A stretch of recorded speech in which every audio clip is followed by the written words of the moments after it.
Well, my name is Rashid Pelpuo.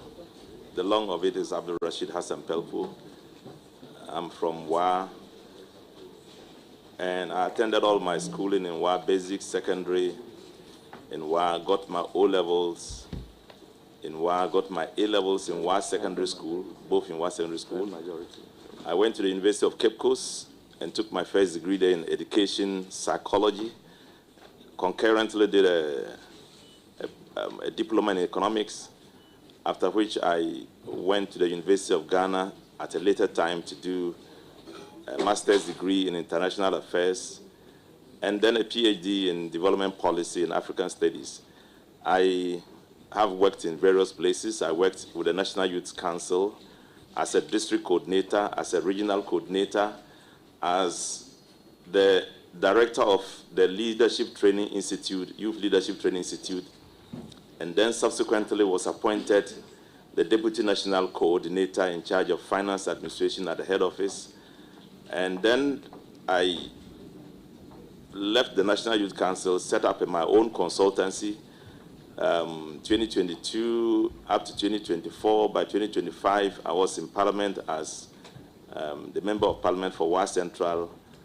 In my first term, I was a Deputy Ranking Member for Youth. In my second term, I was the Deputy Majority Leader. But just before that, I was also appointed the Minister for Youth and Sports. And in the later regime of Excellency John Dramani Mahama, I became Minister for Private Sector Development, Public-Private Partnership. And presently, I'm still the Member of Parliament for Wa Central in the 6th term, and I'm the President of the African Parliamentarians Forum on Population and Development. So, now being appointed by His Excellency John Dramani Mahama, very gracious and very thankful to him, and thanks to the Almighty Allah as well. Thank you. Thank you very much. We proceed with the vetting questions by honorable members. It is my pleasure to start giving the floor to the subject matter committee members under our own standing order 2172. So I will start with the minority members of the subject matter committee, and on the list I have is Adelaide Ntim.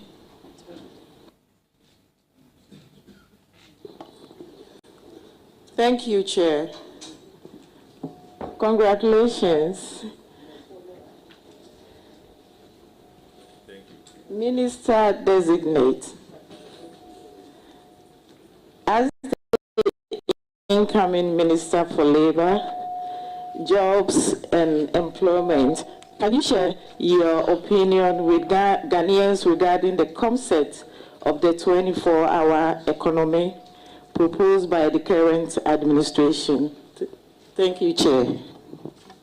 Thank you. The 24-hour economy is a policy initiative by the present NDC administration, proposed to the people of Ghana and accepted by them because they overwhelmingly approve it by the vote. It is a commitment to ensure that we engage the Ghanaian worker effectively within 24 hours and ensure that in the 3 working space of the 24-hour period we live, we have each period of working space 8 years. We can engage people within that space of 8 years at within the period of 8 hours. And the 8-hour calculated in 3 space will give you 24 hours. But the whole commitment is about ensuring that we work tirelessly to ensure we reset this country. We commit ourselves to increasing production. We create value to ensure that in Ghana, we can work to produce what we want and be able to satisfy our total to ensure we raise the economy to the point when Ghanaians can be satisfied. And our working class, the people working for the public service and for the private sector can earn what they deserve. So within 24 hours, there are a lot of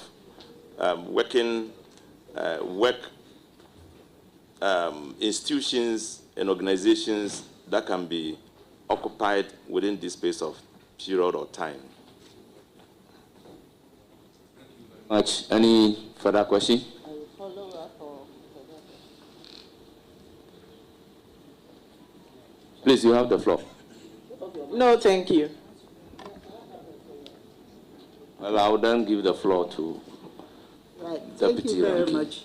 Honorable Minister, I accept. I think you have clearly defined that working hours are 8 hours, and within that space, within the 24 hours, it will be efficiently deployed into working. What I would like to find out is that as the economy pertains at this point in time, don't we have certain sectors of our economy working within that 24-hour cycle? I can easily cite the case of even the breweries. What makes this particular 24-hour economy so special? And how can it also reset the economy as you are talking about? Thank you, Mr. Chairman.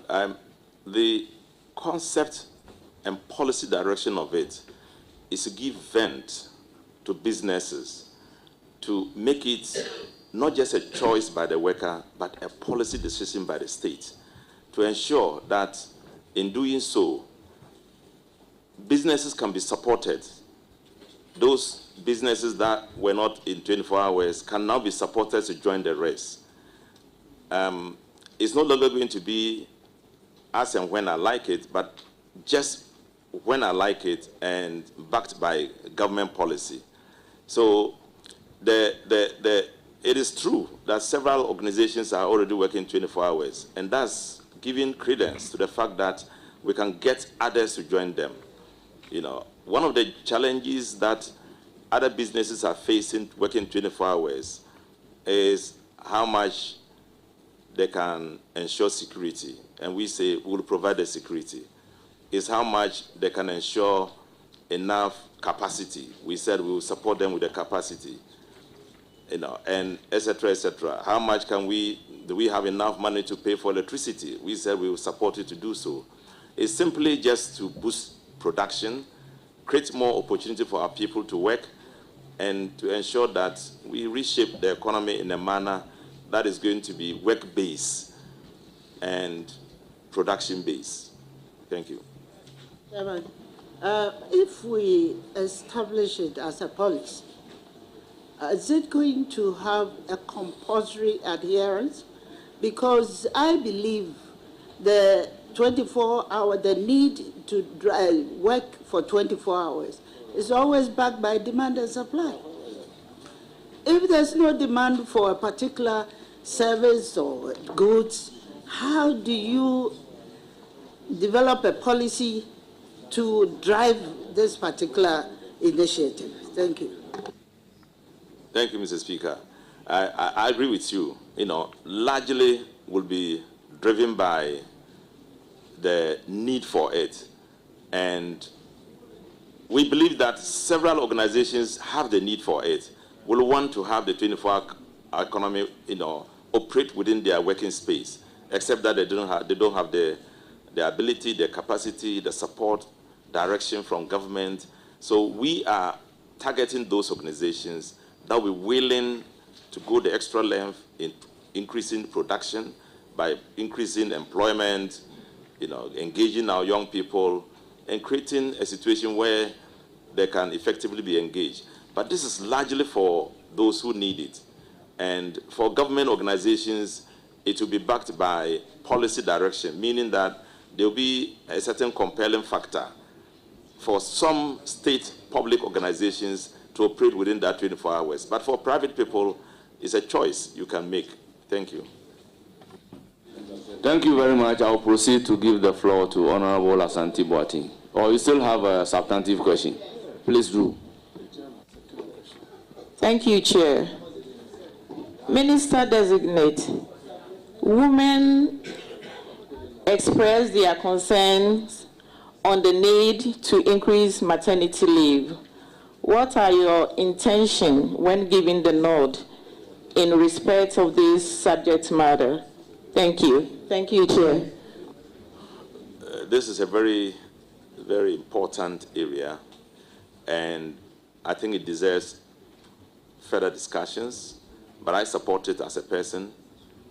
I support the affirmative action law, which we just passed. I worked very hard to contribute to it. So it's an area that is interesting, and I believe many Ghanaians are going to support it. Thank you. Any further question? Please, your last question, if this is not a follow-up. Thank you, Chair. Minister-Designate, what plans do you have to make the National Service Scheme more attractive in terms of the allowances and job content? Thank you, Chair. I wish the National Service Scheme was under my direct care, but it's not. But I have an overall task of ensuring that the Ghanaian worker is properly engaged, and by the dictate of the Constitution, Article 24(1), it tells that we should ensure the safety, health, and fair conditions for every worker. So I think that it is on that grounds I will support any direction that will help, increase the allowance of Ghanaian civil, national service workers. Thank you, Chair. I'm done. Thank you. A follow-up on the national service. Yes. But let me place this on record that it is now National Service Authority. We have passed the law. Give the floor to Honorable Kwaku Asante Boateng. Thank you, Honorable Chair. Congratulations, my brother, for your nomination.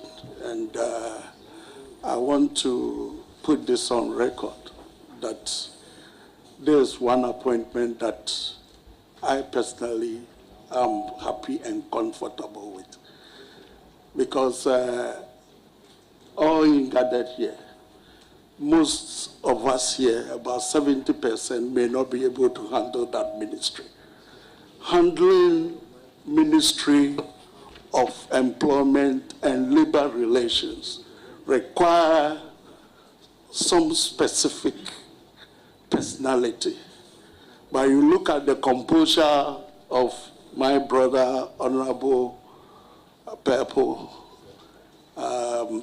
his comportment ever since I've known him in this house.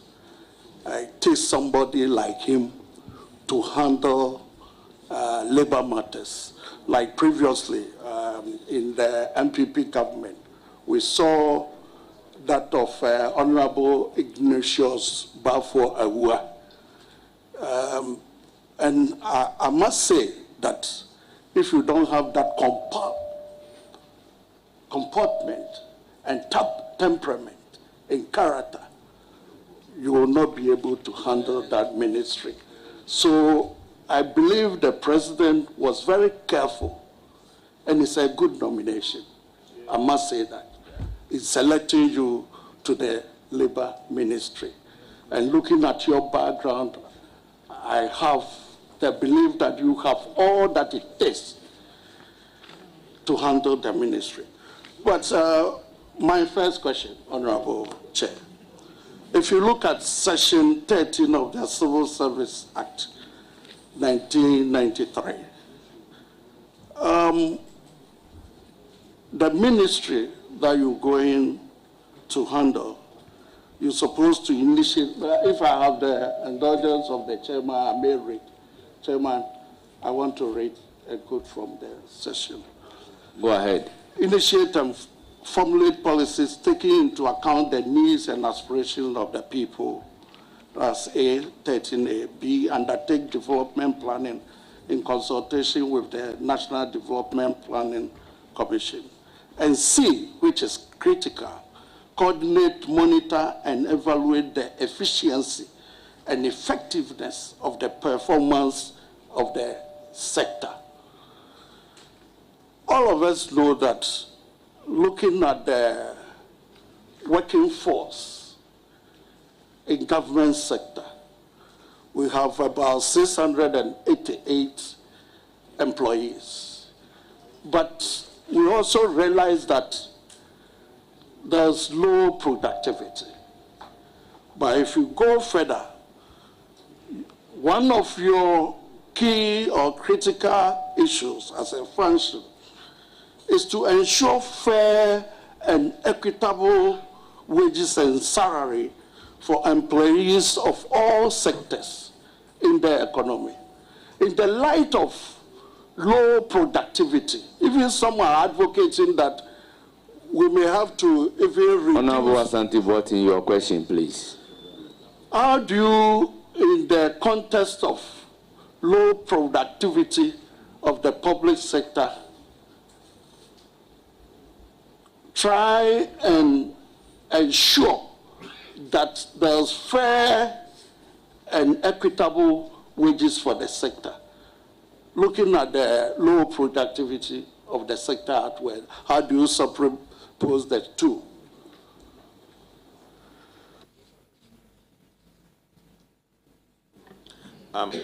Thank you, Mr. Chairman. I'm sure you are talking about fair payment for work done. Yeah, and the need to reconcile the fact that you are producing, you may not be producing hard enough to earn what you are doing, and how do we reconcile it?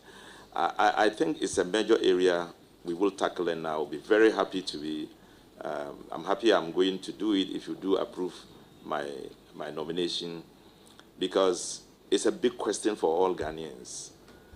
You have quoted the number to less than 700 of public service workers. In the last visit to the ministry, they told me it's about 800. And given the 800 and given the output and the expenditure we make on production, we make in paying our workers, then you begin to wonder whether we should do something about it.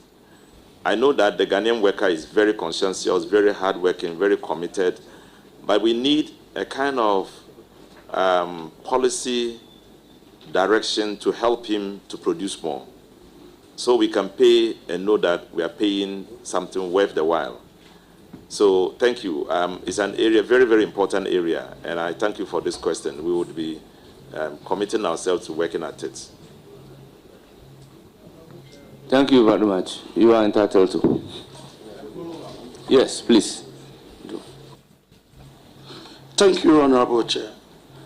In the light of the answer that you just gave, people normally see Ghanaian workers as magicians in terms of what we earn every month.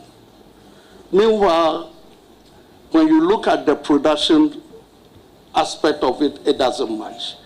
In your own way, how do you think we will be able to make the Ghanaian worker happy and work to the optimum?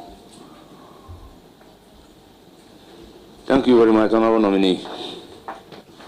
I have very full confidence in the Fair Wages and Salaries Commission as an organization that can help harmonize the policy and ensure that we get the best out of what we put in our workforce. I will definitely work with them to see how we can do it, because it is a complex issue. You are dealing with huge numbers of people. You are dealing with huge numbers of organizations. You want to create a situation where for each single person working, there is an output worth the while, worth the input. So it deserves a lot more thinking than just a direct answer I will give you. But I can assure you that it is something that I'm going to work very hard with the Fair Wages Commission to see how we can deal with it. Because it's also a constitutional issue. Thank you. Any further questions? Honorable Chair, how many follow-up questions can I have? You are entitled to one follow-up question. Okay. Then please move to your second substantive Thank you, question. Honorable Chair. Let me move to my second question. Honorable nominee, when you look at your sector as a ministry with all departments under your outfit, we realize that you have a total number of 547 employees. The Ministry, Labor Department, Department of Cooperatives, National Pension Regulatory Authority, and all others. Of this, we realize that the male staffers constitute 65%, and that of female is 35%. But you look at the workforce by our population census 2021, we realize that we have a population or a workforce of 14.3 million, or 14 thereabouts. It's out of this that we have the public sector engaging 668,000, which works out to about 4.65%. The remaining is for the private sector. And you realize that the private sector constitutes the huge chunk of our labor force. What are you bringing on board as a minister, if you are approved, if you are given the nod, to ensure that the private sector is able to absorb more and more of Ghanaians into their fold? Thank you, Mr. Chairman. In Ghana, we are developing a system of recording all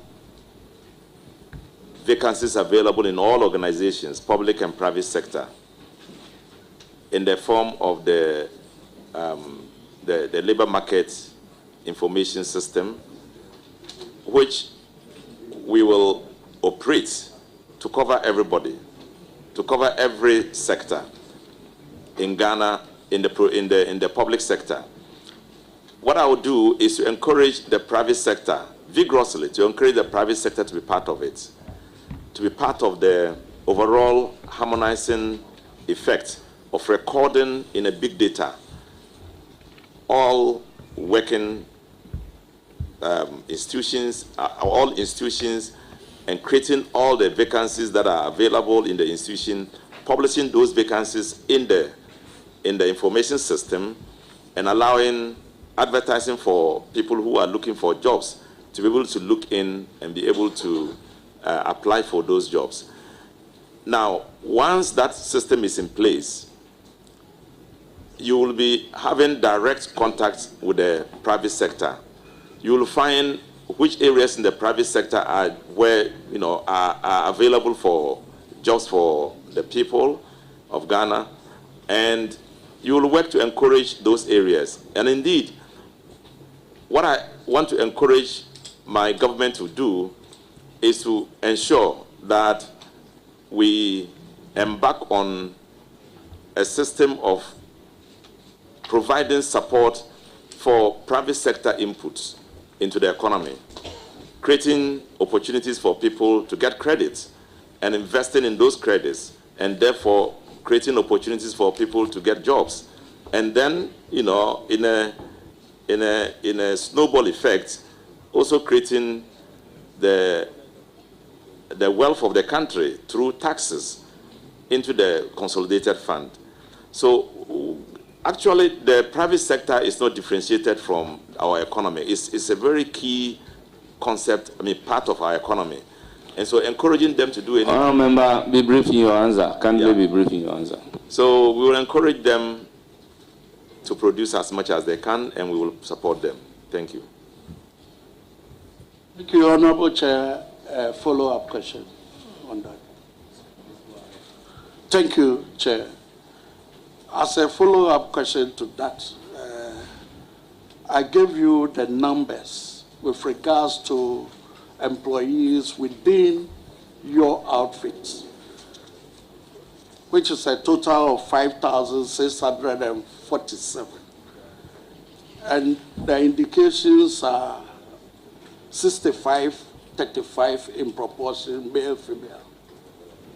But when you look at the population census, we are almost the 2021 census indicate that female are 15.6 million and males 15.2, almost 50-50.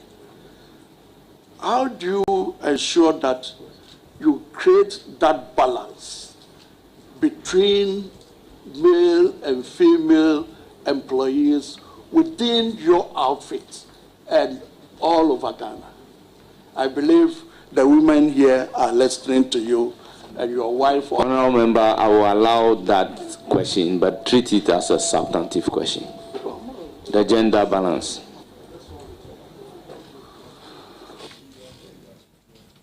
Thank you, Mr. Speaker, Mr. Chairman. Mr. Chairman, this is something we have taken care of in our manifesto, and we call it leveling up, creating a balance between female, male, youth, adult, creating an avenue for all of them to be involved, and creating equity in job creation and in employment avenues. Thank you, Mr. Chairman. Thank you. I'll proceed to give the floor to Honourable Yusuf Suleimana.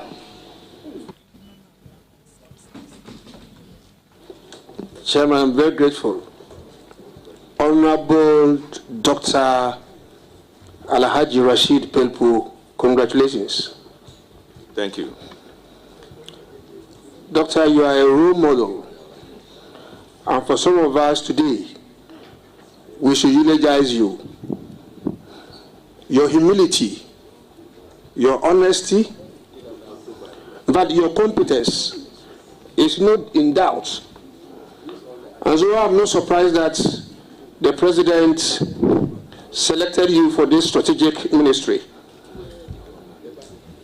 You've been a counselor for some of us, an inspiration for many, many northern young politicians.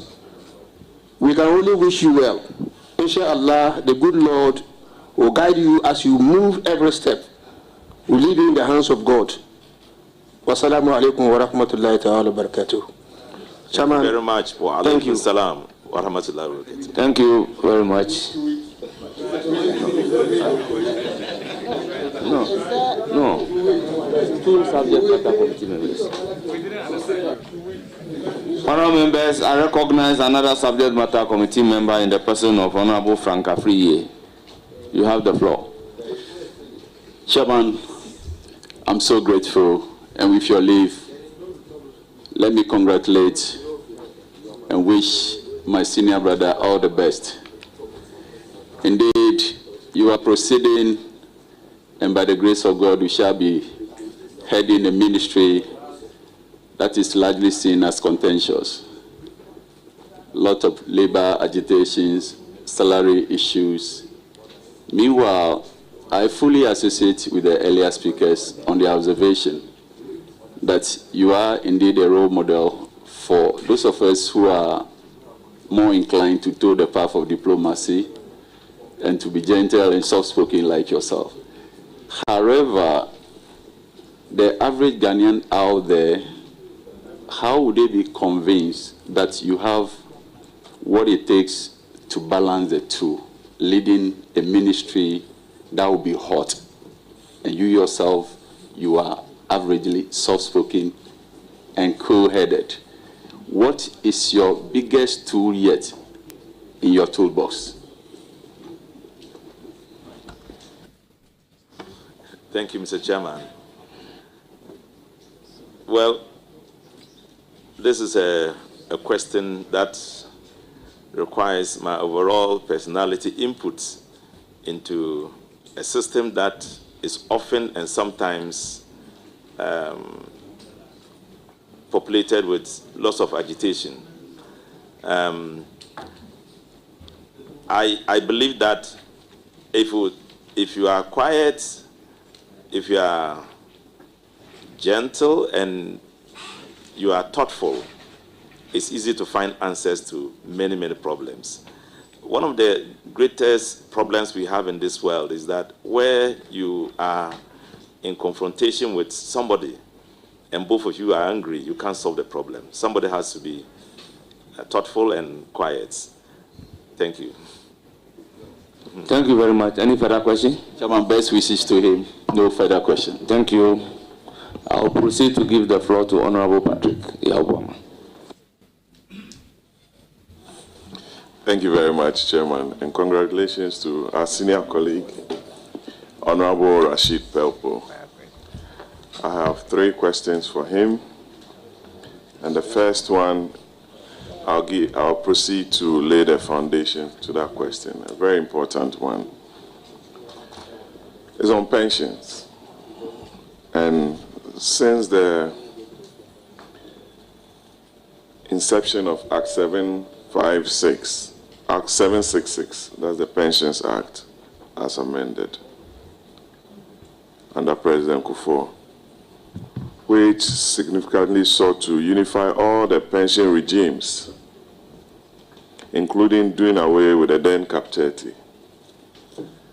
Just to refresh your memory a bit, Cap 30 has been in place since 1950 under the British Colonial Ordinance, and that's Ordinance 42, popularly known as Cap 30.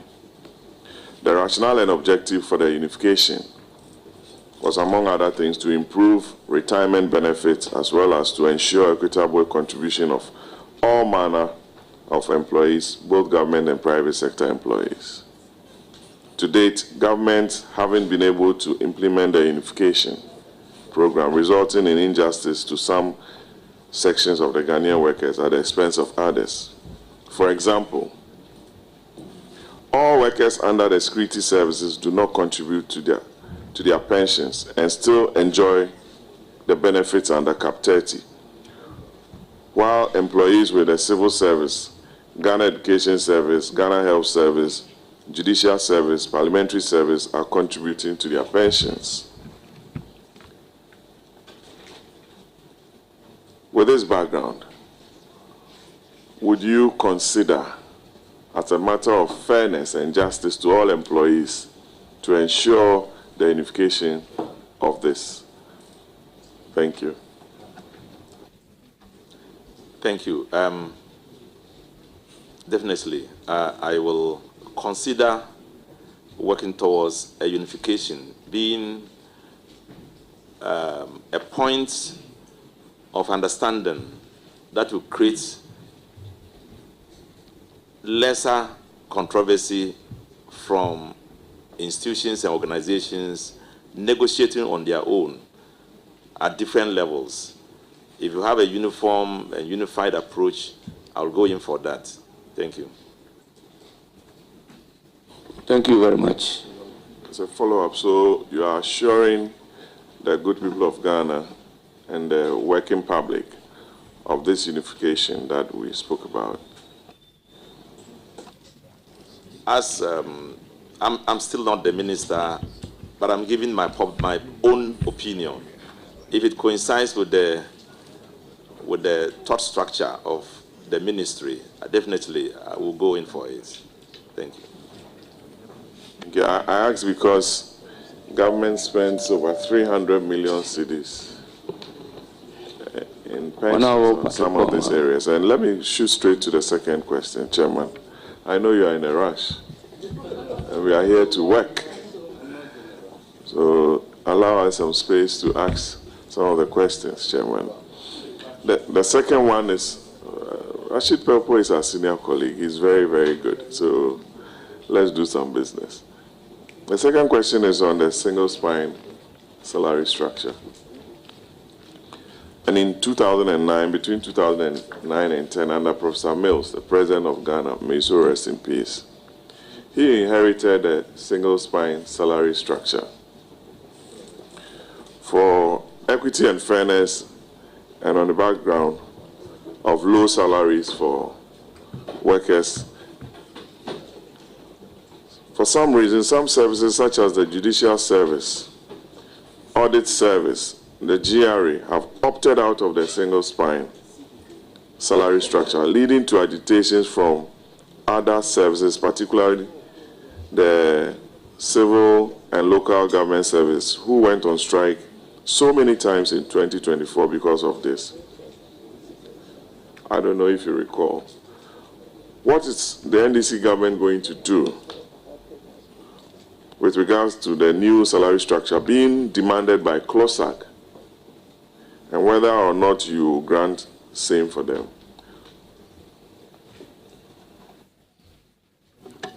Thank you very much. I know that this is one of the key areas of concern and still under negotiation, the review of the single spine salary scheme. And I would plead for your support. I would join my colleague Ghanaians who are within the space of the labor industry, so we can finally get to a point when a review can take place, so we can have a satisfactory response from the NDC government to the many questions posed in that request for review. Thank you. Thank you. I don't have any follow-up on that, but I'll go on and ask my last question. Honorable Giselle wants me to finish my question, but I don't know what the problem is. It's on Act 651. I'm sure you are familiar with it, the Labor Act. And some employees suffer all forms of harassment and violence at workplaces. I want you to tell Ghanaians some of the gaps within Act 651, especially on harassment and violence at workplaces. You hear some big private sector players beating their employees, women complaining here and there at workplaces. What are some of the gaps reading through Act 651 that you've identified, that you'll be sending a proposal to Cabinet for a review of this very important act? Thank you very much. Mr. Chairman, Act 651, the Labor Act, is the overall definition of our approach to labor. These issues he has mentioned are not gaps in that act. What it is our inability to implement fully the directives, the legal instruments that are found in that act. But I understand that because of changing effects of labor workplace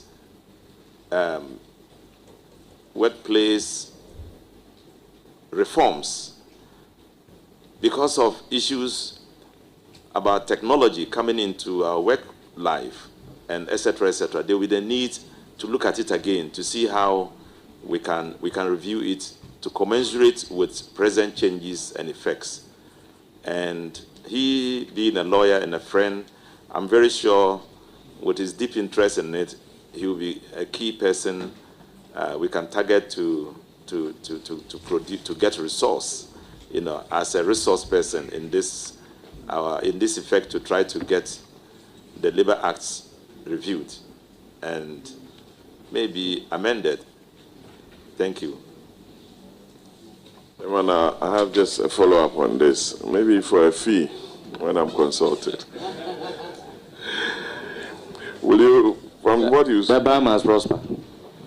Rightly so, Chairman. all that you've said, would you consider increasing the retirement age from the civil service and the public service? Mr. Chairman, there's a lot of talk about increasing the retirement age now. Some say up to 65, some say up to 70. They are still strong. Why should they retire? I think it should come as a result of a harmonious decision. We would need, as Ghanaians, to reconsider or to consider whether it is time for us to do so or not.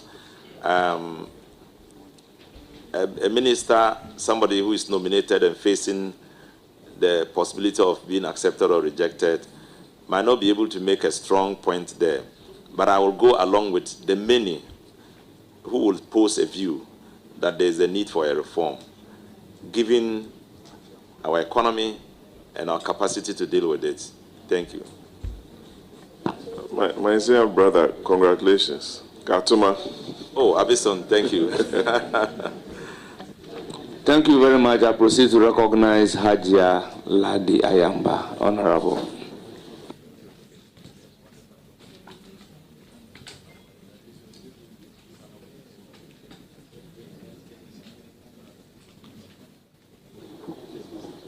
Thank you, Mr. Chairman.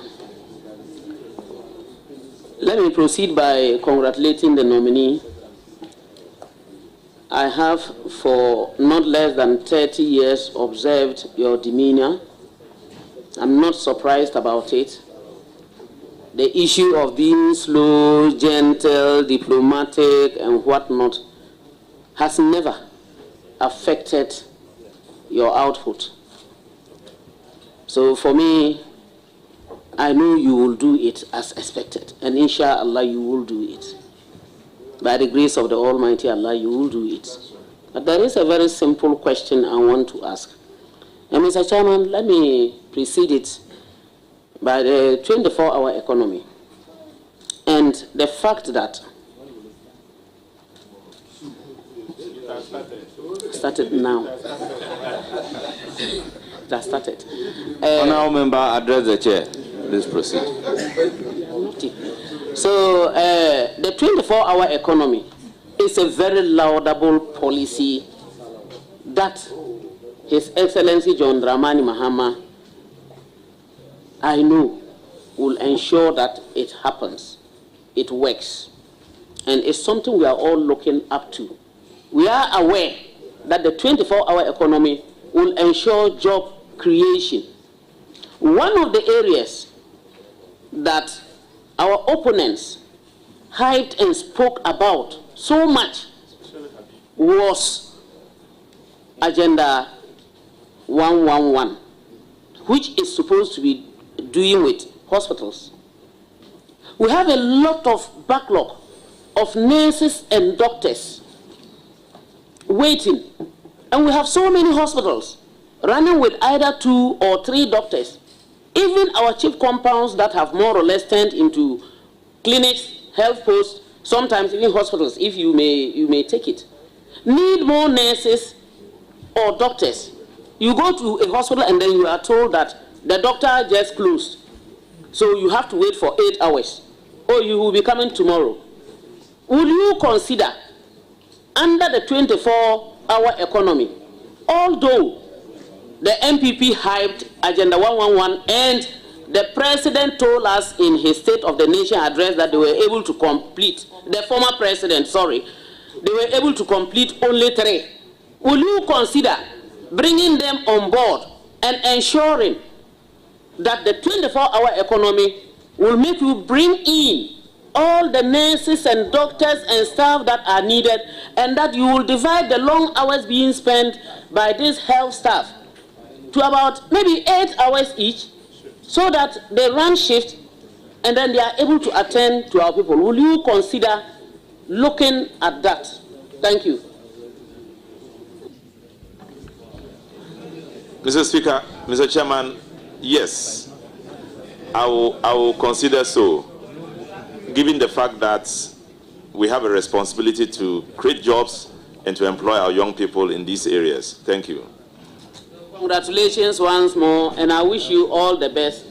Be guided. Thank you. Thank you. Thank you. Thank you very much. I move to Ritana Odolesoa. Honorable. Thank you, Honorable Chair. I wish to congratulate Honorable Rashid, my senior brother, for his nomination by His Excellency, the President of the Republic of Ghana, John Dramani Mahama. Honorable nominee, there are lots of people out there looking for jobs, but sometimes we find out that children are used for certain jobs. My area of concern is children who are especially sent to go fishing, where they abandon their education. What do you intend to do about that? Thank you. Our labor law is against child labor.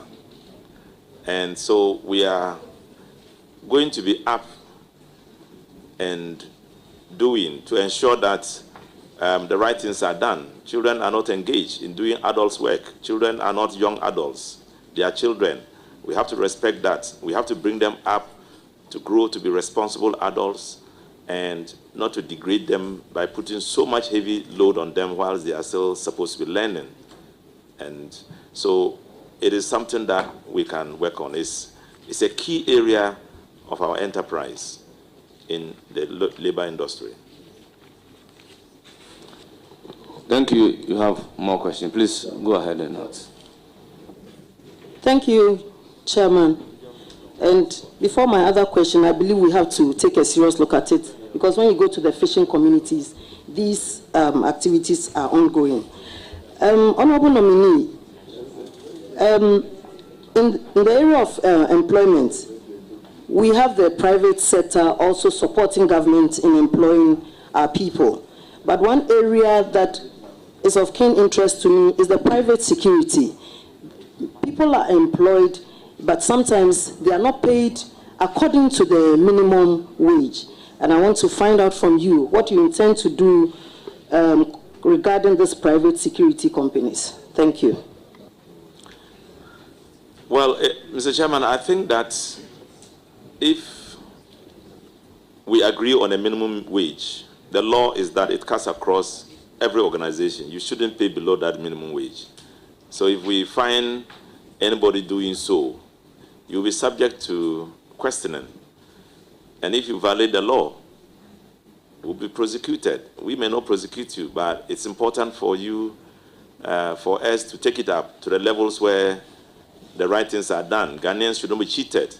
We know how much the minimum wage is, just about 18.5 Ghana cedis. And if you can pay up to that, then it will bring many, many questions on your kind of organization. Thank you, Mr. Chairman. Thank you, Chairman. On this note, I wish to congratulate you. A lot have been said about you, and that is very true, your temperament, and I know you are going to take that into the ministry and ensure that you are going to work well with His Excellency and the people of the Republic of Ghana. God bless you. Thank you.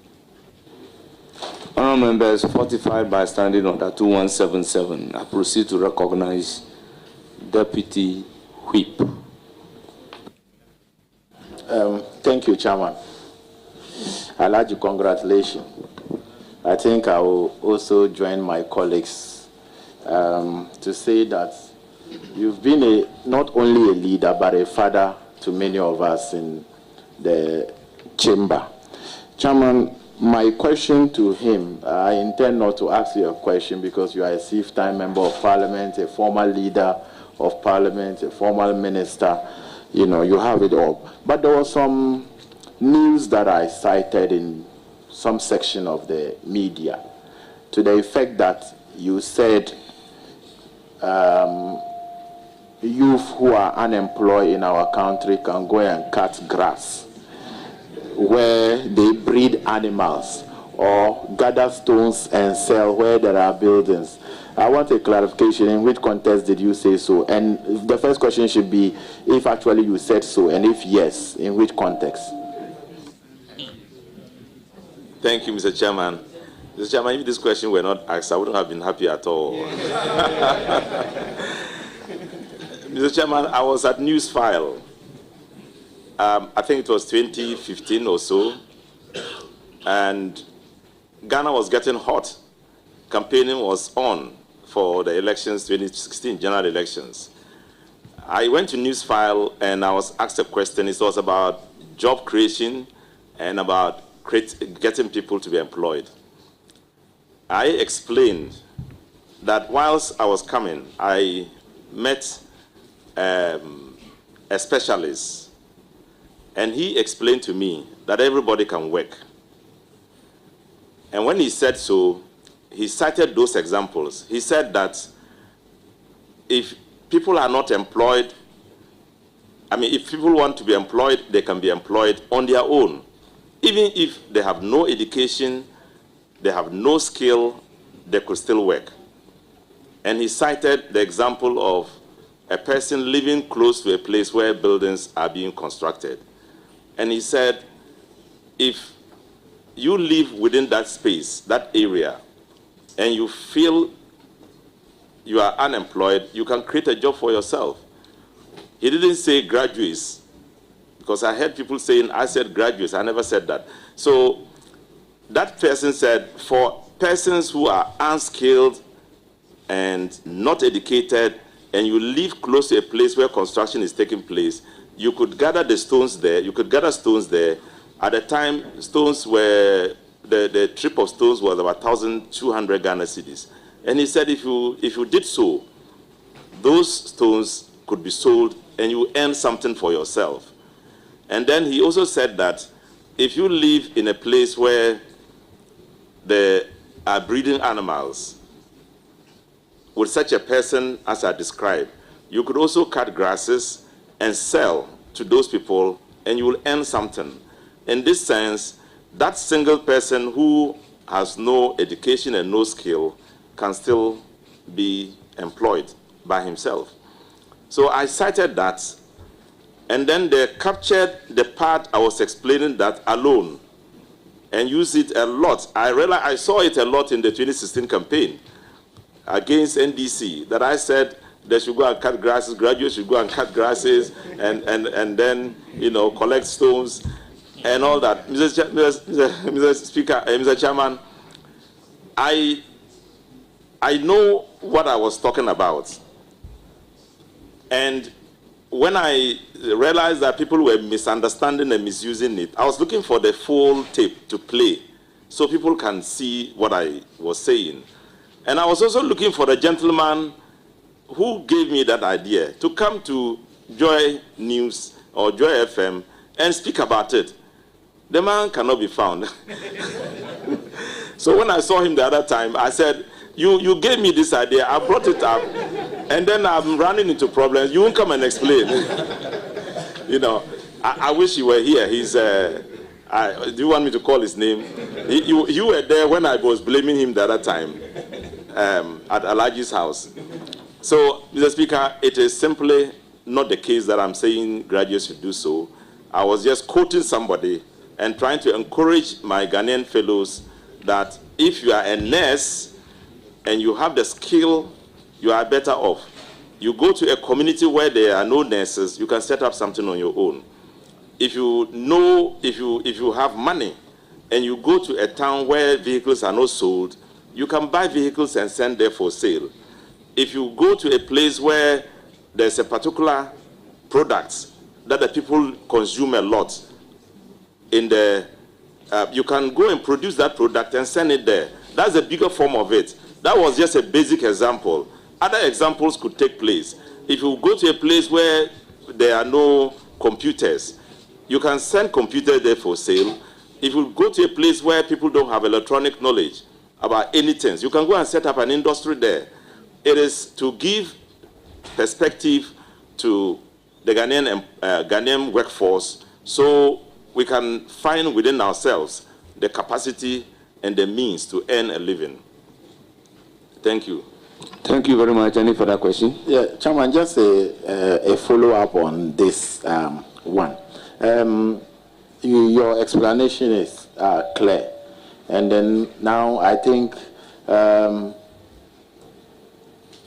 you being sent to a ministry that will definitely have a responsibility of job creation, workers' welfare, and the rest. Will you consider the grass cutting and the stone gathering as part of the 24-hour economy to help reduce unemployment?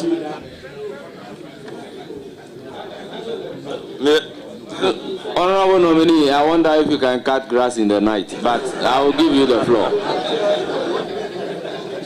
Mr. Speaker, you know, somebody called me from his constituency the last time and said, you said something and people misunderstood you. And he said, I swear to you, I'm now a graduate because I grew up and saw my father carrying leaves for sale. I grew up, and as a student, I work on it, and it has helped me, and I'm a student. I'm a graduate from his constituency. But this is not the kind of 24-hour economy we are talking about. We are talking about every enterprise that will require work to produce resource, and you know that within the 24-hour period, you will still need to continue to work. Our policy is to support you to do so, to energize you to do so, to find the kind of incentive for you to be able to function properly and effectively, create more opportunity and produce more. Thank you, Mr. Chairman. Thank you very much.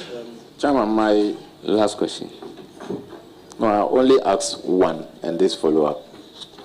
So, Chairman, my question is the government, whether the government have any intention to increase salaries of public workers in 2025.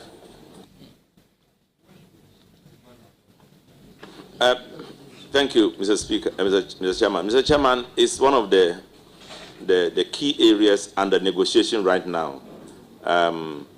And I will be able to respond to it when I get into the ministry. Thank you, Mr. Chairman. Chairman, I won't ask any third question except to say that we wish you well, and we know you will continue to guide us as you guide us. You always show leadership. Even coming back to the 9th Parliament, I was surprised because my sister Hajia Humo put a very spirited fight to take you off. But at the end of the day, you still show that you are a leader. But we beg you, don't come back again. Let Hajia Humo come back. Thank you. Thank you very much. Under the same provision in our standing order, I recognize Jerry Shahid. Thank you very much, my very respected chairman. Mr. Chairman, just to follow up on Honorable Ritana Odeleso's issue on child labor. So we have about 160 million children involved in child labor globally. In Ghana, as we speak now, the percentage for child population between 5 to 17 years, it's about 21%, which is alarming. I recently watched a documentary on CNN, and it was somewhere in the Volta region, and it was specifically about fishing. I want to know, first of all, what accounts for this problem of child labor, in your view? And how do you practically intend to provide some solid solutions to child labor? Thank you. Mr. Chairman, a few years ago, Chairman Sir Bonsu was still our majority leader. There emerged a problem with the European Union. The government wanted to address the problem. Chairman Sir was asked to lead a group. He, along with my minority leader, Haruna Idrisu, were asked to go and to solve the problem. One of the key areas was that they won't buy our cocoa because we use child labor. we are transferring money into the European Union illegally, and etc., etc. So I went with the two plus two others, no, plus three other members of parliament, and we went to the European Union. Their key concern was with the issue of child labor. One of the solutions, one of the explanations we gave was that in Ghana, when a man is going to farm, they take their children and they go to work. When you go to see them, you don't say they are engaged in child labor. If a man is a blacksmith and then he goes, or let me say, a plumber, and he's going to work, sometimes he gets the child to carry his things if he's on holidays, and they go and work and then come back. Now, it is a work culture, and that has progressed into present work conditions where people take their children to work. But beyond that is the fact that sometimes people particularly go for children and take them to rivers and sea to go and look for fish in very, very traumatic conditions. And I mean, tragic conditions, because sometimes they die and sometimes they beat them. Growing up becomes a problem. So it is part of the labor law, 2003 labor law 651, that we need to eliminate child labor in our workforce. And we need to make it a criminal offense so that nobody can do it and go free without reason, any reason at all. That will be given by the violator of using child labor. Thank you, Mrs. Speaker. So definitely I will make sure it becomes a priority area in my commitment to create any value at the ministry. Thank you. Honourable members, I was part of that delegation, and it was interesting to note that from the European Union Parliament to visit our ambassador, we saw a child and a father on a tractor plowing at Brussels. Thank you very much. Do you have any other question? Yeah, thank you, Mr. Speaker. I should have mentioned you because you were a key member of that group of people. Thank you very much, Mr. Chairman. My very respected Honorable Minister-Designate, do you have a government land? Have you acquired a government land?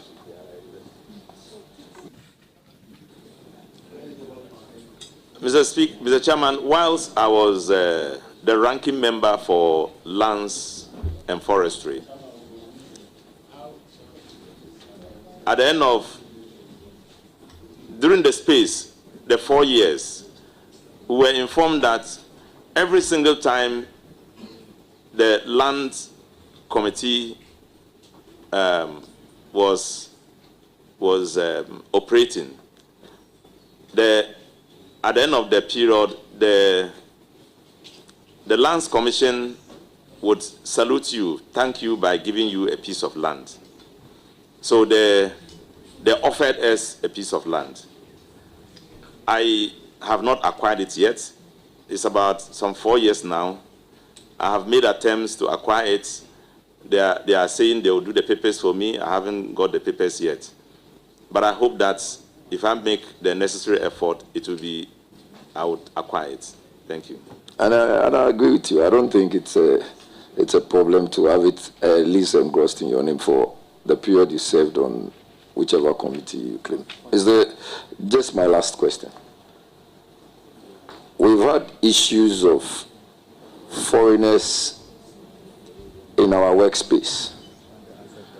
And the complaints that we numerously get is the maltreatment to the Ghanaian people who are working for most of these foreigners. One of which is harassing them, another is beating them, another is underpaying them, and all manner of maltreatment. Is there any assurance from you that these people under your watch are going to be safer and better off wherever they are finding themselves. Thank you very much. Mr. Speaker, human rights is one of the areas I particularly show direct interest. In fact, when I even watch television and I see people suffering elsewhere, it hurts me. And right in my own country, it is something I will want to enforce, that people must have rights to work, they must have right to safety, workplace abuses must not happen, it's against the law and should not happen. So in whatever way I can do to make sure we eliminate it, I will do it. So I have a personal attachment to safetyness and, and the rights of people, wherever they are. Thank you. Thank you very much. I then proceed to give the floor to Honorable Alasan Umar. Thank you, Chairman. Dr. Alhaji, congratulations. I know with your demeanor and gentility, the Labor Ministry is going to be very calm, even though you're going to see a lot of agitations. My question to you is in relation to our manifesto, the resetting agenda. If you look at, I think, pages 26, it talks about National Employment Trust. And this National Employment Trust will fund SMEs operating 24-hour in the following sectors. All what I want to know is, are you prepared to help His Excellency implement this? Thank you. Mr. Chairman, His Excellency has great vision for this country, and I'm prepared, definitely, to be part of it, and I'm happy I'm being considered to be part of it. So the answer is yes. Thank you, and I wish you well. Thank you. Thank you very much. Honorable Mahama Shaibu.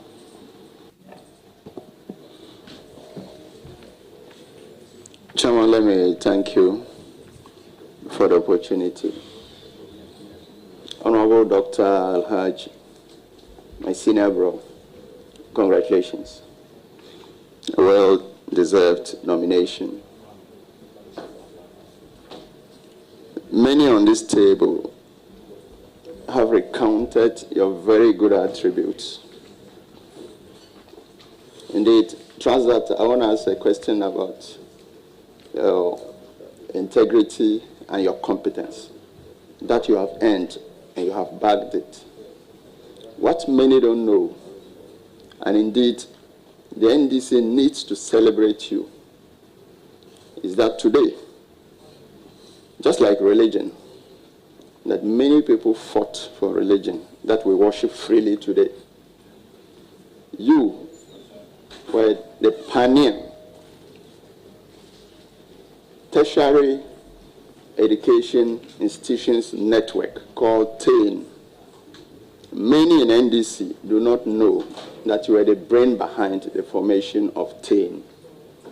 I want to put it on record today that you ought and you deserve to be celebrated. I was happy many years ago to have worked under you as an executive when you were forming TAIN on the campus of University of Cape Coast. Thank you so much for that. We have said a lot. My learned friend Patrick took me through Act 651 on the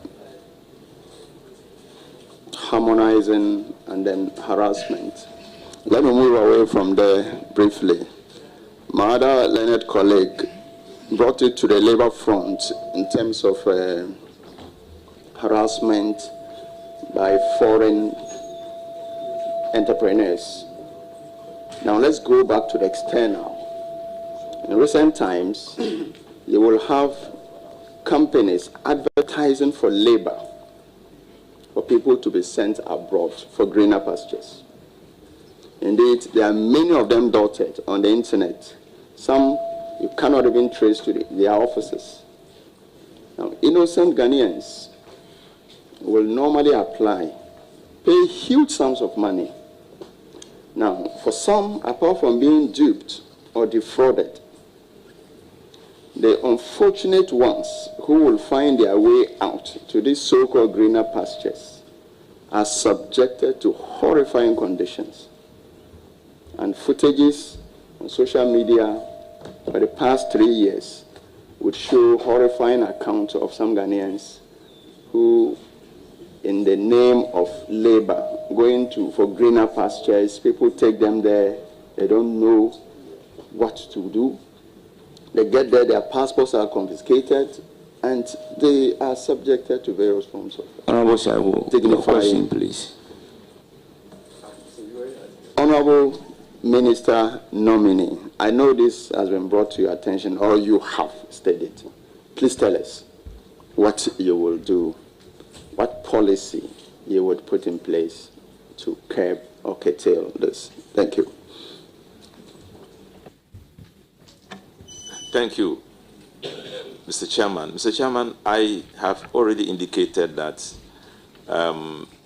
Act 651, 2003, labor law is very categorical in pointing out that child labor is unacceptable within the province and working environment in this country is not allowed.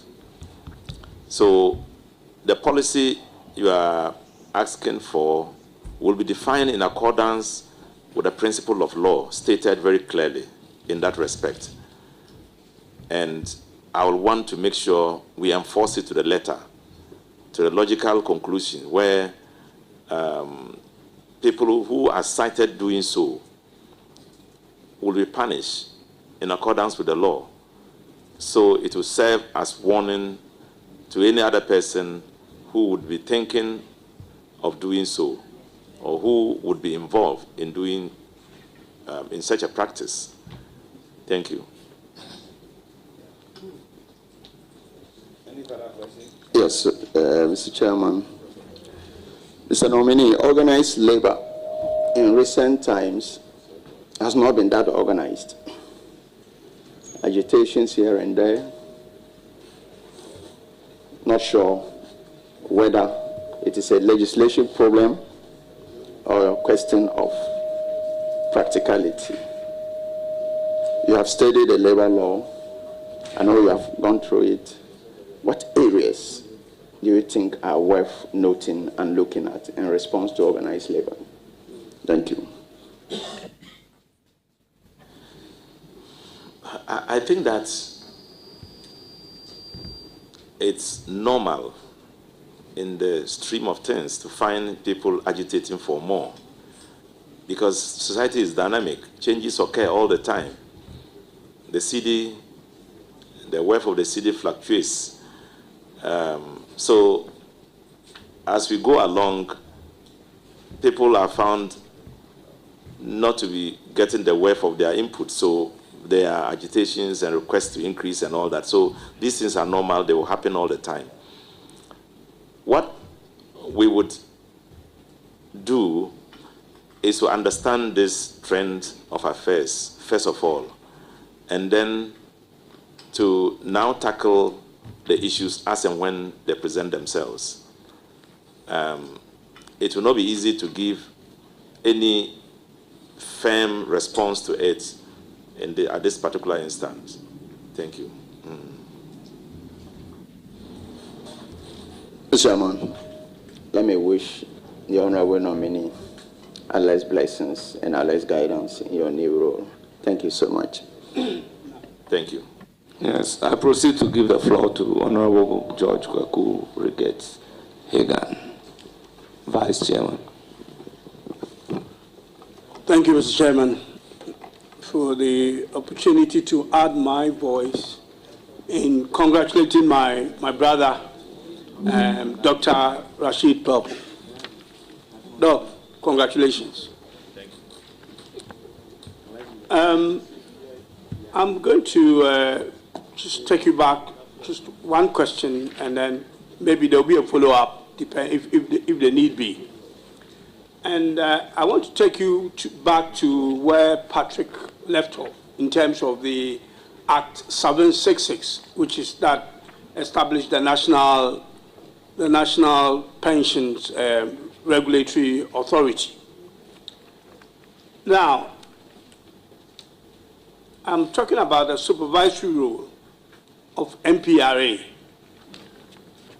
You know, MPRA is supposed to be the supervisor of all the pension, schemes and institutions, including SNIT. SNIT was actually set up before the MPRA. Recent events that we are all aware that happened, at SNIT, which is quite unfortunate, in an attempt to offload some of its assets. And it looks as if the regulator hasn't really got the muscle to provide its, supervisory role. Would you tell us what you will do to make sure that MPRA assume its rightful role of being the regulator of the pensions industry, including SNIT, which has obviously been around since inception and seems to be the bigger player in the industry? Thank you. Well, the law has given MPRA a complete power of regulation of the operations of pensions, the scheme, at all levels, tier 1, 2, 3. And so I don't know what I can say beyond the law that function that provides it to produce those functions that it operates with. So I will only say that when I get in there with your approval, I'm going to study further the issues to see whether it's exercising its full role or not, and if there are any lapses, whatever can be done to help us, repair those lapses, I will definitely help to do it. It has to function as a regulator, and that function cannot be undermined and should not be undermined by anybody. Thank you. Okay, then my other question, I was going to make it a follow-up, but I think I should make it a second question. And that is to do, again, with the Act. Since the new Pensions Act actually started, and because of the ratios that were done, SNIT now gets less money than it used to when it was dominant, the only and the dominant player in the industry. As a result of that, the contributions that come to SNIT looks like it's actually not adequate to pay for pensions, though it gets invested, to pay for people who are on retirement today. And that figure seems to be going down.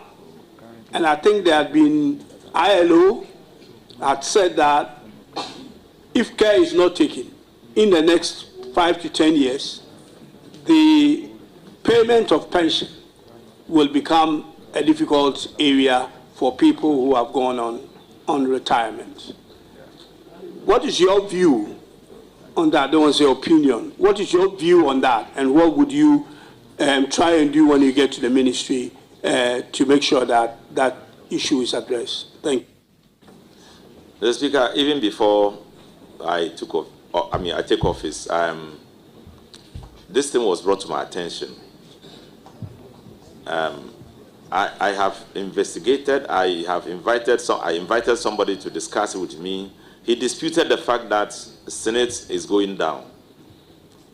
He explained to me that at this very moment, Senate is beginning, payments of pensioners have matured and they are spending money. So the overall cash element of Senate is coming down. But also that because of the reducing value of the CD, it has an effect on the totality of the money that is available, the worth of it. But he said as they're paying and retiring people, more people are getting in. So Senate will not go down. But unfortunately, it does appear to me Senate is no longer part of the Ministry of Labor, Jobs and Employment. And so I will maybe work with the Minister for Finance so we can ensure that no lapses occur in that. Thank you. Follow up on that. So let's get it clear. MPRA is still under Labor, Jobs and Employment, and SNIT is under Finance. Is that your understanding? Yes, that is it. No further question. I'm sure you will find out when you get there what the situation with our pension is. And I know and I trust that you will be able to resolve the problem. You have the demeanor, the calmness, the diplomacy, the temperament and everything that we, earlier people who asked you questions have mentioned. We all know that.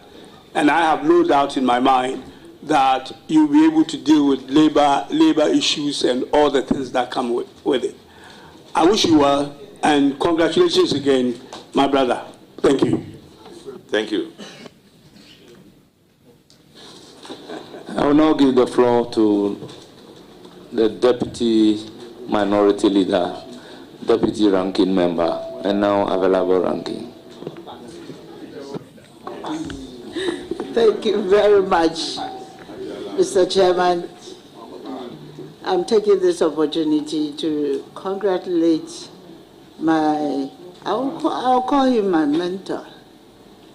If anybody has been interested in my progress and my work in Parliament, I will name one person, that is Honorable Pelpuo, who has always been encouraging me, dragging me to committees, especially with the population census. We started together, and he was always encouraging me to do what is right and encouraging me to take up certain path. And I'm very grateful for that kind of encouragement. But we'll just have some few conversations as we move ahead. Because there are aspects of your life that people must know over there. Then I'm looking at your CV. And looking at your CV, I have one very interesting question for you. Honorable, you are a Muslim. Should I confirm that from you? Are you a Muslim? Yes, I am. Yes. Since this is a house of record, I just saw on your CV that you are married without telling me whether it's 1, 2, or 3, or whether you're going to add me to the batch that I already have. So you are married. How many wives do you have, please? Thank you, Mr. Speaker. I have two wives in my life. Thank you very much. And you are sure the 6 children are all the declared properties you have? Thank you. Yes, Mr. Speaker. I have 5 from one very committed, dedicated woman, a lawyer, and the second one from another one who is also a very committed, dedicated lady.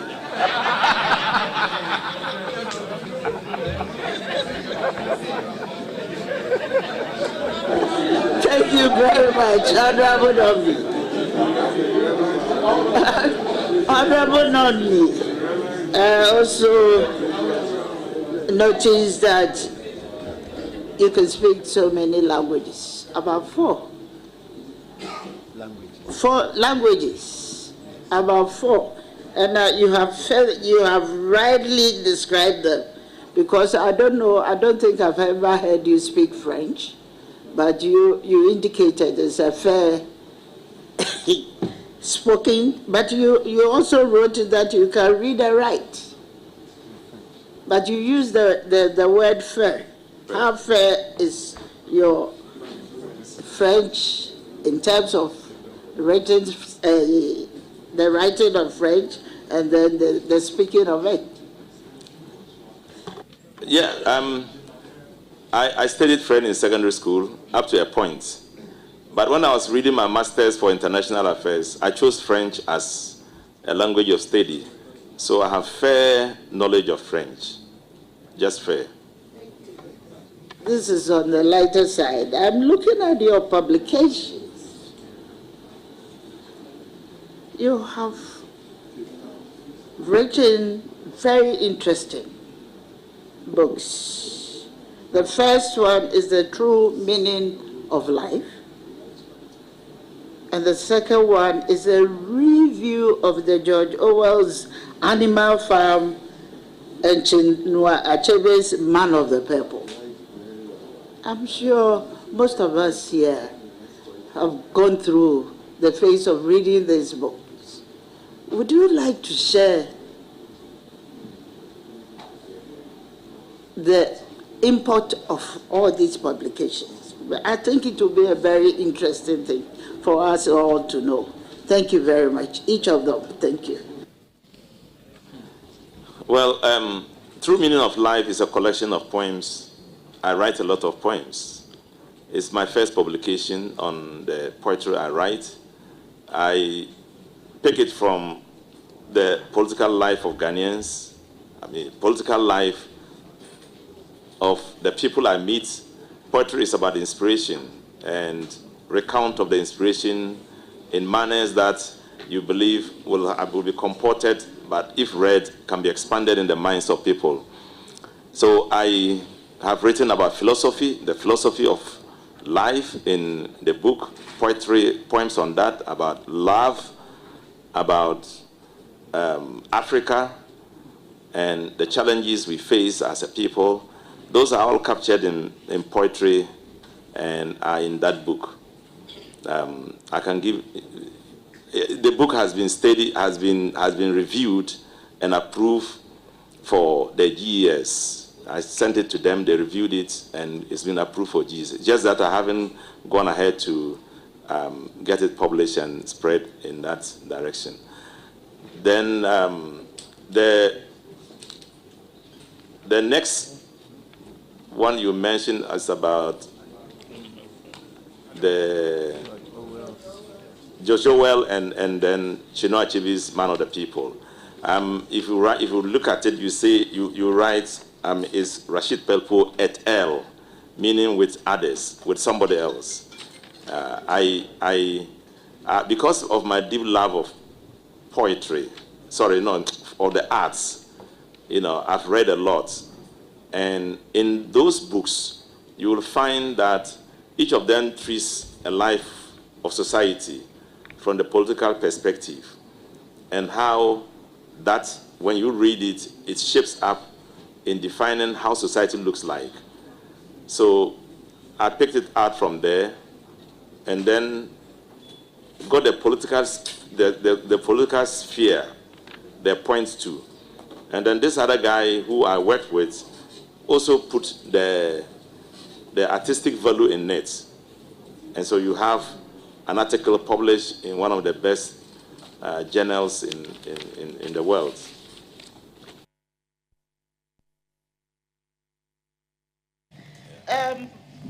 On page 2 of your CV, I would say the third item, which is the international appointments and positions. I noticed that you are still holding the position of the African Parliamentarian Forum on Population and Development. And then you are still also holding on the Clover Climate Alliance position. What does that mean in terms of your current appointment? Does it mean you are going to step down, or you still hold the position, or you are going to make a recommendation for some members of Parliament to continue the good works which you have done? Thank you. Yeah, on the African Parliamentarians Forum on Population and Development, I was elected in Ethiopia in 2022. It's an elective position, and it involved almost all African countries involved who sent their representatives, and I presented myself, first elected as the West African president, and then I got onto the African scene and was elected as the president for African Parliamentarians Forum. But it's a 3-year term and ends this year. I don't hope to continue. I don't hope to contest again. I will encourage somebody else to contest. In fact, I won it for the rest of West Africa, not just for Ghana. I was elected as presented by West Africa. I contested the elections and won. So if I'm not the president now, possibly the president is going to come from South Africa, because at a point they stepped down for me. They could have challenged me, but after presentations and all the others, they decided not to contest me. So possibly they will come on board. The president will come from South Africa, possibly. So, but the other one, I was appointed an envoy for Africa for climate change in Egypt at the Climate Change Festival or conference, and it was just for 2 years. So, but I have to appoint. Yeah, so I've given up that one. It's no longer going to be a bother to me at all. Thank you for your explanation. And Honorable, let's go on to the substantive issues. Can you recollect that we have passed the affirmative action bill into law? Yes, I affirm. Honorable nominee, have you had a second look at that bill, or have you critically examined that law? Sorry. Well, I was part of the making of that law. I contributed in making it. But after it has been passed, I haven't laid hands on it yet, so I haven't looked at it critically. The reason why I'm asking you this question is that I want to create the awareness that you have a critical role to play in the implementation of the law. So, my humble advice, I don't think I'm going to further ask you any question. Some of the questions have already been put by but my humble advice is to take up the law again and then try and study it.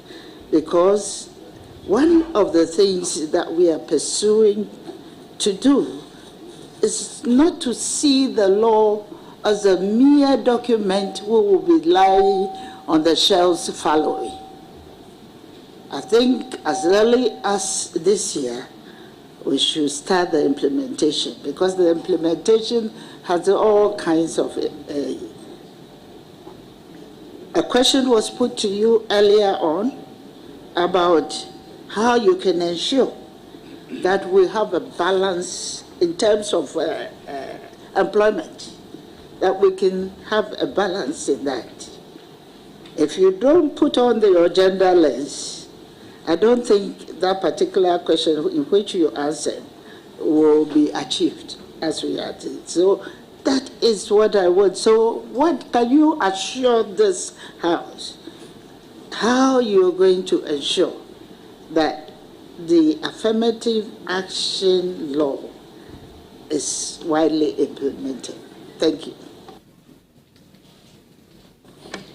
Thank you, Mr. Chairman. Mr. Chairman, I have already stated very clearly that I'm a pro-gender person.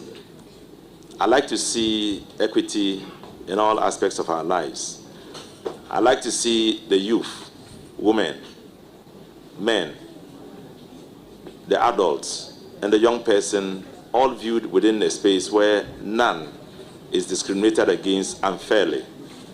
And by the dictates of the law, the labor law, it is stated very, very clearly that we need to work to eliminate any kind of discrimination in the practice of engaging our labor force. So, Mr. Speaker, I want to assure her that as far as my ability can go, I'm going to make sure that equity is projected very high. Thank you. Thank you, Mr. Chairman. Honorable nominee, there is one aspect of this assurance that I want you to re-emphasize.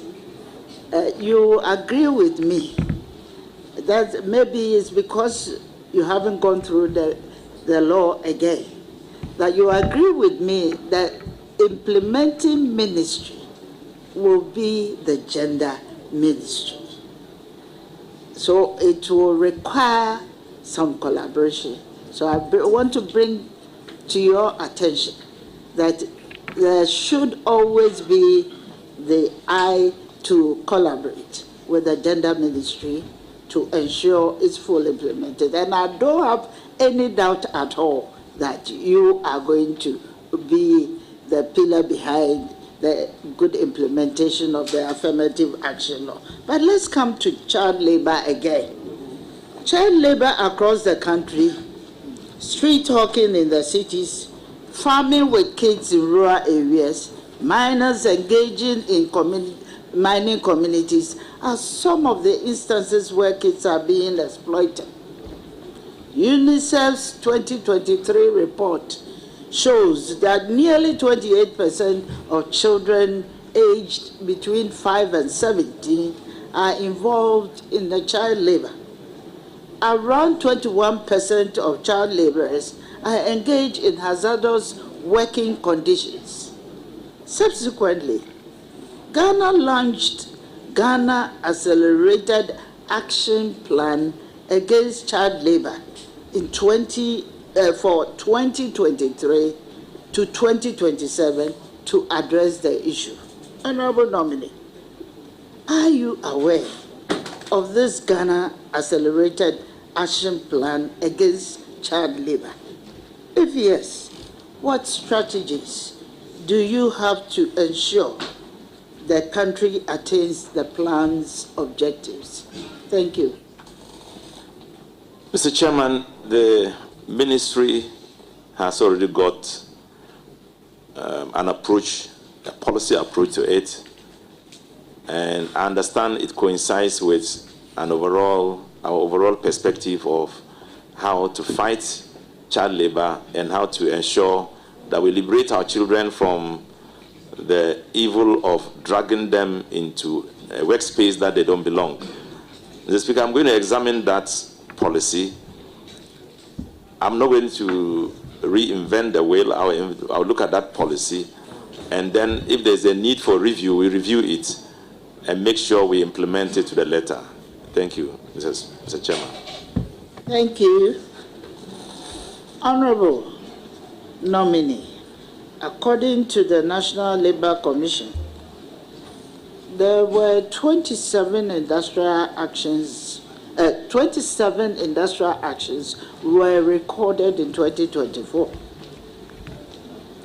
Out of the 27 industrial actions, 21 of these actions occurred in the public sector, with 14 specifically from the tertiary education sector, representing 66% of the industrial actions recorded or threatened by workers in the public sector. How do you intend to mitigate this frequent labor strikes actions in the country? Thank you, Mr. Speaker. Mr. Speaker, as I have indicated, there are already laid down rules that you follow to tackle these challenges with organized labor. And we are going to follow those existing rules. We have key individuals who are well baked in these things. I'm going to work with them. I'm going to ensure that we understand ourselves. A key and major factor in addressing labor issues is to listen to them and to appreciate what they are asking for. And I think I have the composure to do so, to listen to them, to empathize with them, to go along with them, and to let them understand the realities of the times.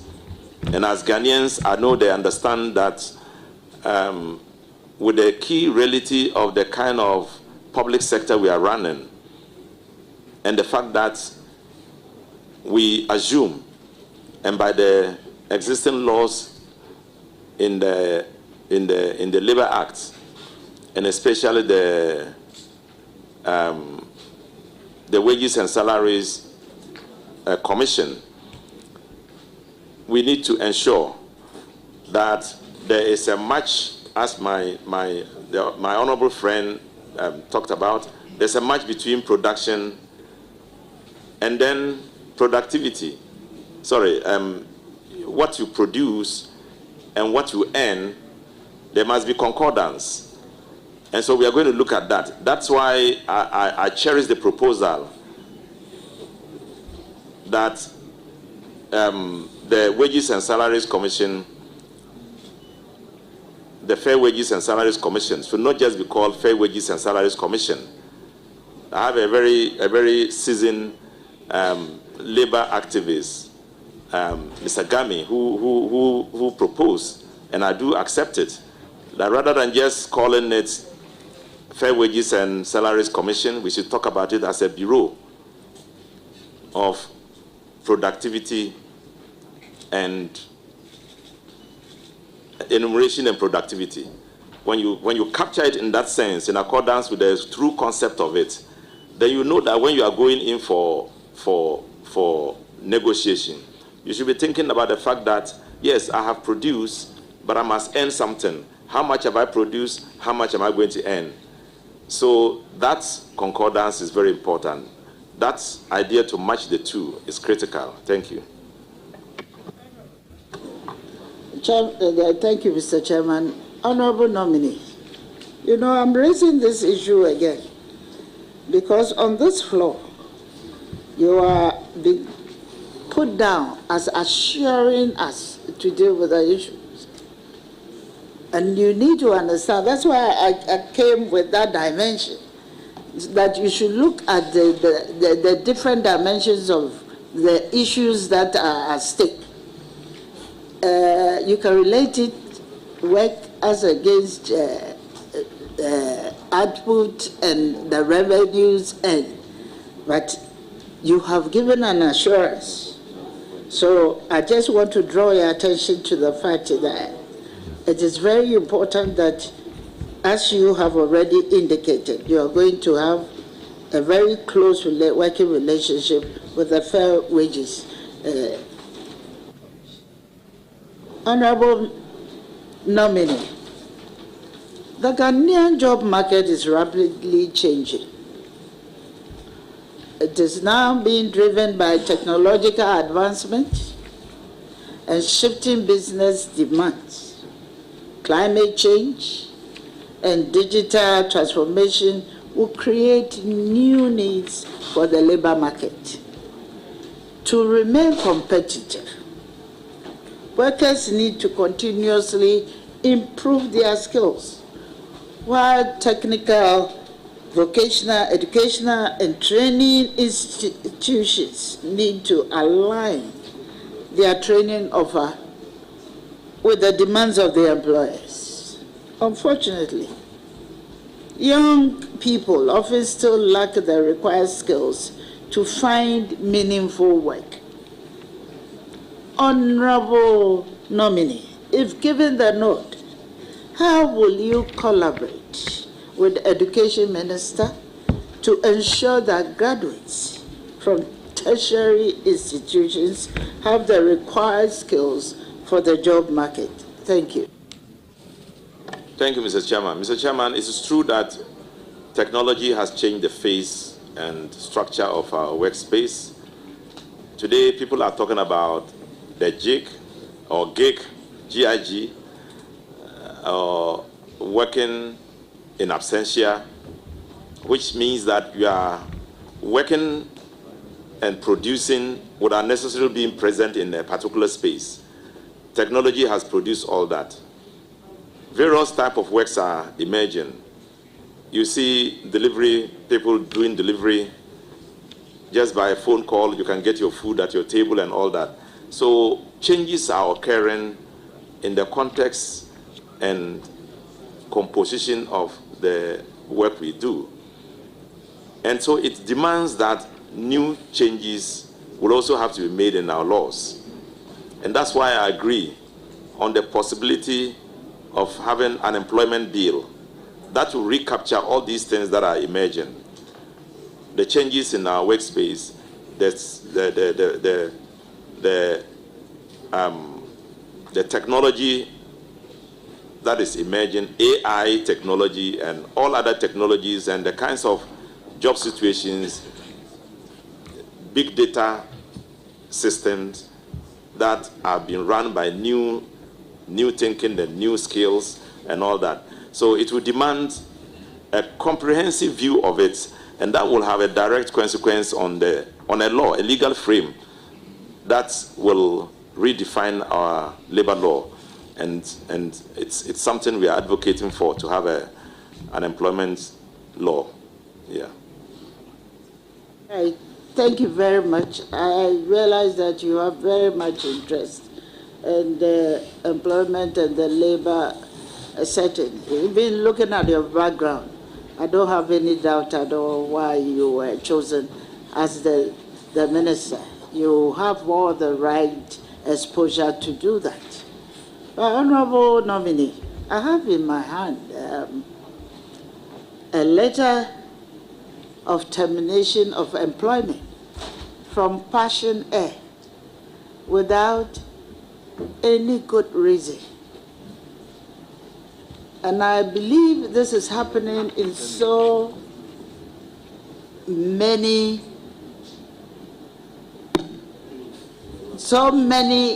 institutions in the country at the moment. Honorable Minister, I'm just asking if you will be interested, because you see, already we don't have jobs and people are being dismissed unwantedly. And it is very important that you also show some level of interest in ensuring that these people are not laid off without no compensation or any payment of some, gratuity of any kind. Thank you. Honorable member, before you answer the question, our labor law has a provision for fair termination and unfair termination. So in the circumstances, looking at this letter, how would one be able to determine whether the termination in the circumstances is fair or is not fair under our own Labor Act? Honorable Chair, I think I was only trying to indulge in, if you would be interested. It's a question of yes or no. Yes, it's not. Honorable nominee, thank will you. you be interested? Honorable Chairman, I'll be very interested. Thank you. Honorable nominee, there are a number of questions that I can put up to you, but you know that as we speak now, you have to, I know your capabilities, and I don't want to, but you know all the labor issues. So I'd like to congratulate you for successfully attending to the House and answering your questions appropriately. So I wish you the best of luck, and I wish you well. Thank you very much. Thank you so much, Deputy Minority Leader. Honorable Pelpuo, it's now my turn to ask you a question. And my question is, if there is one thing from you that I want to be part of me, it's your patience. Congratulations. I will proceed to recognize and acknowledge our revered chiefs and opinion leaders who are here to give you moral support. First on my list is Abdullah Kasim Pelpuo, Kupahi na Hashim Yakubu, Kunjihi na Alhaji Kabori, Zongo Chief Representative, Chairman Abdul Nasir Sani Bunas, Regional Chairman, Alhaji Nuras Isa Dawana, Deputy Regional Secretary, Alhaji Isaku Sadiq Famina, Wa Central Chairman, Honorable Salifu Tama, Constituency Secretary, Hajia Rama Pelpuo, spouse of the nominee, Madam Gloria Botele North, Acting Chief Director, Labor Ministry, Madam Fusena Mata, former WAS Central Women Organizer, Alhaji Ali Wunwana, businessman, Alhaji Moro Sadiq Kotia, businessman. You are welcome. Our honorable nominee, you surely hear from the committee. You are hereby discharged. Thank you for attending upon the committee.